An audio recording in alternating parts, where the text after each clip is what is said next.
Hello everyone. Now in this video I'm going to show you a bit more about wheel alignment, a bit more in depth. Now this Jaguar S-Type came in, failed the MOT on these split bushes. There's one there and one there. Hopefully you can see that. Same on the other side.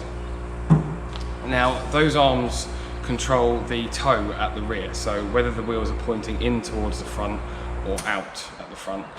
So what we're going to do now is I'm going to set the car up on the machine. I'm going to show you how we do a four-wheel alignment. Now, I don't know if you can see this, but the toe at the rear is quite bad at the moment. I've just set up the wheel, which might be a bit easy to see from there. You can see the back of the wheel was quite a way in, and the front of the wheel sticking out a little bit. And if we go to the other side, if I stand here, in fact, I don't know if you can see it on the camera, but that is pushing out at the front and then at the rear. So these arms I've just set up as they come straight out the packet. So like I said, what I'll do now is I'll set the machine up and we'll adjust that. So I've got 3 of the targets hung on the car. These targets, you see these hooks here. There's a little hook there, there's 1 on each, there's 4 of them, 1 on each corner. And they hook around the alloy wheel rim. This is so they don't damage, don't scratch any of the paintwork or anything. It also gives them a nice secure fit. Now, I'll just wind that in, just that, hook that on there. There we go. So they fit nice and easy. That allows them to read the true centre of each wheel. So if you've got a buckled wheel, if you've got a deformed tyre, it will still read the centre of the wheel. And what the cameras do, the cameras pick up 7 of these dots, including one with the X, and then it knows exactly where each target is and therefore each wheel. So you've got 1 camera here, 1 camera over there. Now I've already set this customer up on the computer, on the database, and I've put the car details in. So this gives you the preferred data in the green boxes, and in the yellow boxes is the tolerance. So you're allowed a little bit of tolerance. Like here you've got 6 minutes, so 6/60ths of a degree is the preferred setting. And yeah, you can go down to minus 6 minutes or plus 18 minutes. So what we'll do is we'll go next, and then what it'll do is it's now measuring, reading where each target is. That thing means it's found where it wants to be. So first thing we're going to do is we're going to do what's called a rollback. So we'll take the chocks out from the wheel and we'll push the car back until, this is going to be quite hard because I know the tracking on the rear is well out. There we go, a little bit more. On the end of the camera there you can see there's 4 red lights, that just tells you to stop.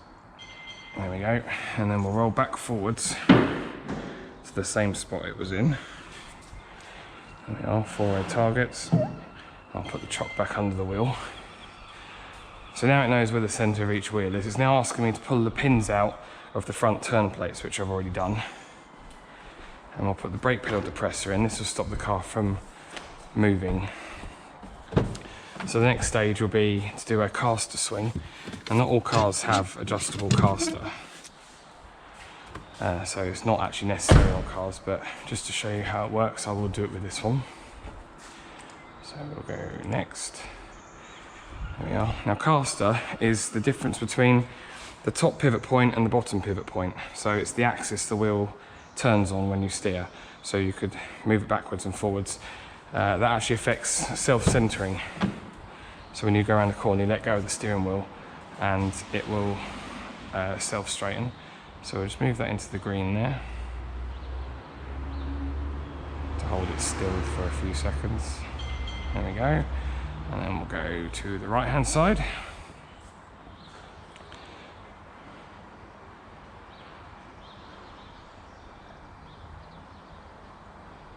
There we go, and then we'll straighten up.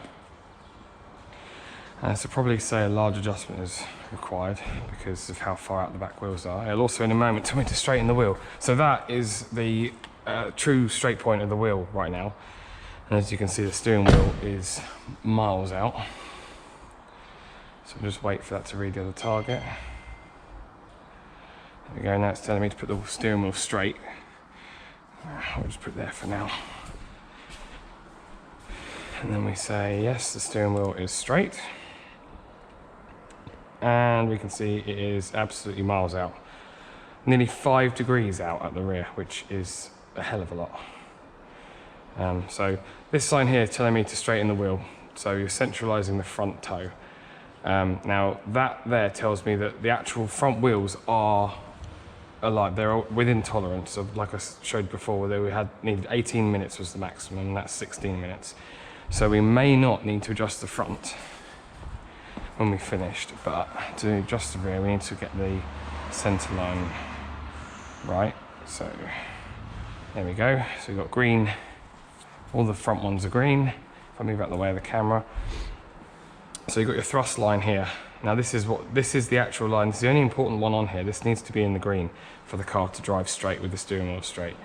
So what I'll do now is I'll put the car up in the air. I need to jack up the rear, put some turn plates underneath to allow the rear wheels to turn freely, and then we'll adjust that rear toe.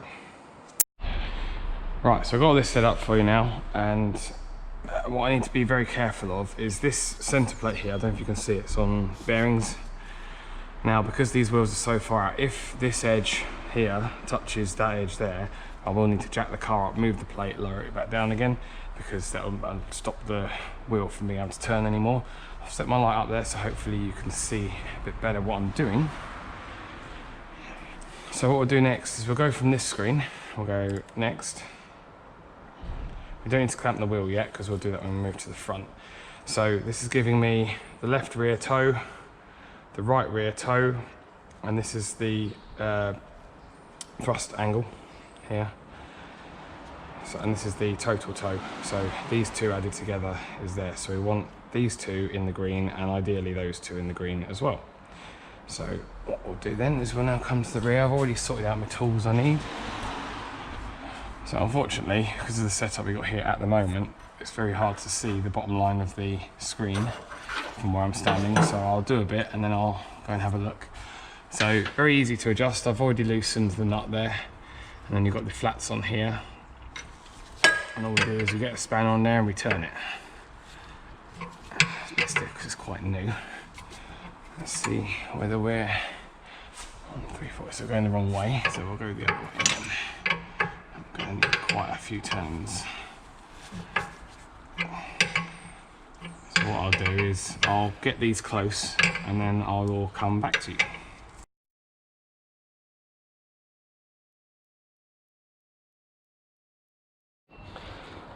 Right, there we go, had that all set up. So, yeah, I tried to get them, they were both on just 5 just now, and then I moved the front here, and they both moved, but they are pretty much bang on where they should be. Thrust line is bang on in the middle. So yeah, we're all good. Next, the only other thing we've got to do now is tighten them up. Last thing I want is them coming loose. So, keep my light. Just a case of moving these lock nuts. Tighten them up. Move my light, show you the same on this side.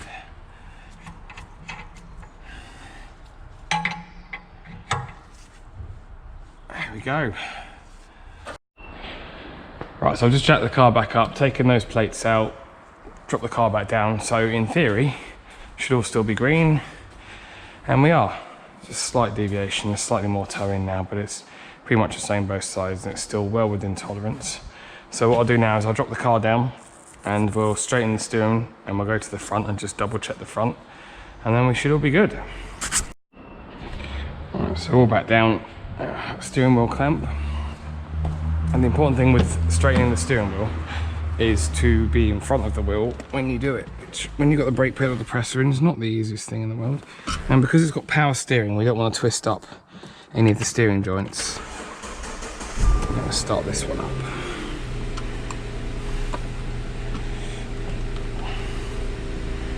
There we go. And we'll clamp it where it's straight, turn it off. A little warning light to come up on the dashboard because the battery's quite low on this. Right, so this is still reading the rear. So once we straighten the wheel, we go next. It then gives us a same reading for the front. We can see the front toe is very slightly out here. So we'll adjust that as well. I'll put that up in the air and I'll show you how to do that one. Now the front works very similar to the rear. We've got a lock nut here and then this tie bar. Difference is these aren't brand new, so this could be quite tight. Right, there we are. I'd already loosened that a bit. So that is a 22mm, same as the rear. On the rear, to adjust the tie bar is a 19mm, and on the front it is a 13. So hopefully you can see that there.